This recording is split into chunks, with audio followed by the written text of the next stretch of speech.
Hi, we will continue our discussion on the structural loads. Here we have the seismic load. Earthquakes produce lateral loadings on a structure through the structure's interaction with the ground. The magnitude of the earthquake load depends on the amount and type of ground accelerations and the mass and stiffness of the structure.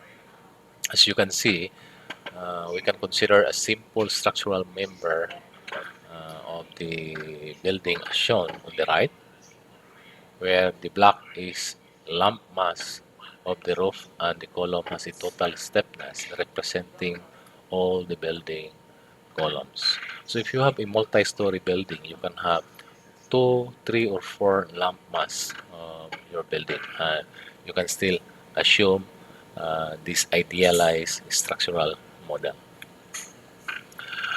During an earthquake, the ground vibrates both horizontally and vertically. The horizontal acceleration will create shear forces in the column that put the block in sequential motion with the ground. The concept is that it's the same when you are riding a bus. Kung gatindog mo, okay pa sa sinugdanan kay kadagan naman siya nataro. But if suddenly the driver will brake, kinakalit. So the tendency is that you will stand up. You will not follow with the motion. Since gatunog man imong tiil sa bus, so ang bus may galihok. So ay imong body mabilin, imong lawas mabilin. So the force will be at the floor of the bus, then imong lawas mabilin. So that's how earthquake forces affects the structure. Gamove ang ubos pero ang ibabaw kapabilin. So imo na siya. Then magbalik-balik man ang vibration. So there will be a shear force applied at the bottom. Take note that if the column is stiff and the block has a small mass, stiff imong column, gamay ang mass, then the period of vibration of the block will be short. And the block will accelerate with the same motion as the ground and undergo only slight relative displacement. So this is quite good for our structure. So for an actual structure that is designed to have large amounts of bracing and stiff connections, this can be beneficial since less stress is developed in the members. On the other hand, if the column is very flexible and the block has a large mass, this is the usual structures that we have, then earthquake-induced motion will cause small accelerations of the block and large relative displacement. So this is the problem with tall buildings. There will be large relative displacements and we need to control that displacements. Here in the process of seismic loads, I will go, there is really no straightforward procedure, but I will just give you some of the steps. You can just mix some of it, but some should be followed accordingly. So for step one, again, we need to determine the occupancy category, just like what we discussed in the wind load. Uh, Here we need to have the seismic importance factor. It depends on the occupancy category. You will get the seismic importance factor. For essential facilities, it should be 1.5. Hazardous facilities, 1.25. And the rest of the occupancy category, your importance factor is 1.0. The second column should be used for the frame. For the members, that's the third column. And since we are talking about the frame, so you have to use the second column seismic importance factor. Normally for essential facilities that includes hospitals, the seismic importance factor should be 1.5.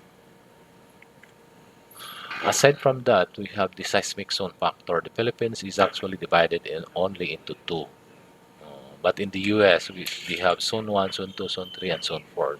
So we are just following the code from the US, the UBS 1997, the Uniform Building, UBC 1997, the Uniform Building Code. So here we have two zones, Zone 2 in Palawan and the Sulu area. The rest of the Philippines is Zone 4. So for this particular zone, the seismic zone factor is zero point 0.4. Also, we have the distribution of active and potential faults in region 10. This is necessary because you need to determine the nearest distance of the active fault. Previously, in 2015, we only have plotted several active faults in Region 10, but recently, PBOX in 2019 published online the active and potential faults in Region 10 or the whole Philippines. You can find fault finder by DOST or PBOX using Google or other internet browser. So as you can see here in Bukidnon, especially from Maramag area, Don Carlos, no, Kitaw-Taw, Don Carlos, Maramag, Valencia to Malaybalay area, they have plotted a new active and potential faults in this area. So when you are designing, you have to consider these fault lines. For the soil profile types, normally we have is A, B, C, D, E, F, depending on the description. It can be hard rock, rock buried in soil, or unsoaked rock, steep soil, and a soil that requires site-specific evaluation. Normally we use S sub D, the step soil profile, if we don't have any uh, knowledge about the soil. For the seismic source types, there are three types, A, B, and C. It depends on the maximum moment magnitude that the seismic source can produce. If the magnitude is less than 6.5, you can use seismic source type C. If 6.5 to 7B and 7.0 to 8.4, that is A. It doesn't mean to say that in the Philippines we will not experience magnitude greater than 8.4, but so far in our design we just have to consider 7 to 8.4 or the magnitude maximum of 8.4. Also, we need to determine the near source factor and seismic coefficient. So here we have four tables actually, depending on the closest distance to non-seismic source. If you will determine the seismic source type, then the closest distance to the non-seismic force, you will determine the near source factor N sub A. So if it is less than 2 or equal to 2 kilometers, the higher the near source factor. The farther it is, then the lower, that is 1. For the near source factor NV, less than or equal to 2 meters, it's also larger, but as it is 15 kilometers or farther, it is smaller. For the seismic coefficient C sub A, it depends on the seismic zone. So, and the soil profile type. So, if you are using SD and zone 4, so you will get 0.44 NA. NA is taken from this table 208-5. Also, with the seismic coefficient C sub V, we have SD and Z.4, so that's 0.64 NB, where NB is taken from 208.6. Aside from that, we have the structural framing system. You need to know because we need to determine the value of R, the numerical coefficient, which represents the inherent overstrength and global ductility capacity of the lateral force resisting system. There are different materials, the concrete, steel, masonry, wood, etc. For the structure period T, there are two methods actually. Here, I just presented the first method, method A. For all buildings, the value of T may be approximated from the following equation. T is equal to C sub T H sub N to the power 3/4, where C sub T depends on the material. For steel moment resisting frame, that's 0.0857. For reinforced concrete, that's 0.0731. And for all other buildings, that's 0.0488. For step 5, you can use these equations for the equivalent uh, lateral force procedure. The total design base shear in a given direction shall be determined using the formula V is CVI over RT W. So we have computed CV, I, and RT earlier, so you can compute the base shear V. And the total design base shear need not exceed the following. The higher boundary is the first equation. The lower boundary is the third equation. It should not be less than 0.11 CAIW. And the second equation is in between these two boundaries. V is 2.5 CEI over RW. But in addition, if you are in a seismic zone 4, your total base shear shall not be less than the last equation, that's zero point 0.8 Z NBI over R times W. So for an example,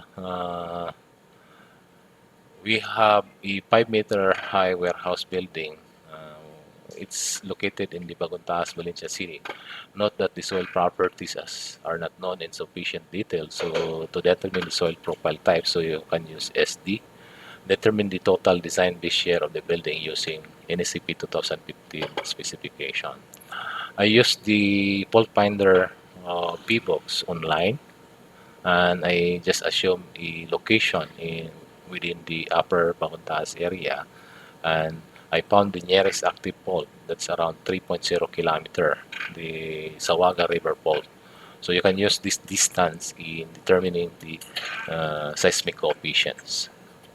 So here, since we have a warehouse building, the occupancy category is for standard occupancy structure, and its seismic importance factor I is 1.0. You can just go over the tables that I have presented earlier. The seismic zone factor is zero point 0.4 because we are not in Palawan and Sulu area.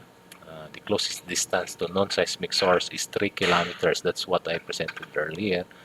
Then since we have not known the soil, so the soil profile type can be assumed to SD. The seismic source type, assuming it's A, so the near source factor NA is 1.0, the near source factor NB is 1.47, and the corresponding seismic coefficient CE and CB can be computed correspondingly. And assuming that we are using special moment resisting frame steel, so R is 8.0, and the structure period T as computed is equal to 0.285 seconds. So with all these coefficients, we can now substitute it in the equivalent lateral force procedure formulas. And as you can see, the upper boundary is 0.412 W, the lower boundary is 0.484, but the lower is 0.588 W.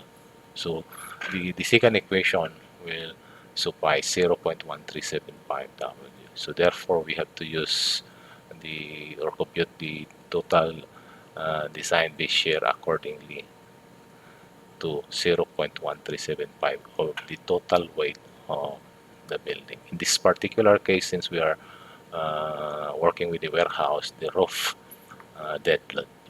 Okay, so there are a lot of things in computing the earthquake forces, but also since we are migrating from UBC 97 to EACE 7-16, there will be some changes in the computation of the earthquake forces. But of course, we can always use any other methods that are sufficient for the application, for the design of the structure in terms of the seismic or earthquake loads. That's all for the structural loads, and thank you.